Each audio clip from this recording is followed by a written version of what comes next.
Guys, ইন্ডিয়ার ঝর্ণা থেকে ছুটে আসা নেদাই নদী দেখেন পানিতে টলমল করছে। পানি একদম ভরে গেছে।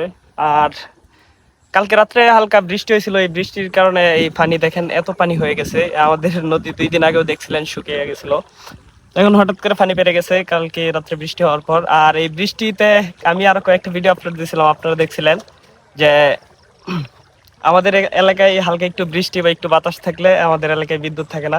তো সেম একই ঘটনা, কালকে রাত্রে হালকা একটু বাতাস বৃষ্টি হয়েছিল, কালকে রাত থেকে কারেন্ট নাই, আমাদের ফোনগুলোও চার্জ নেই।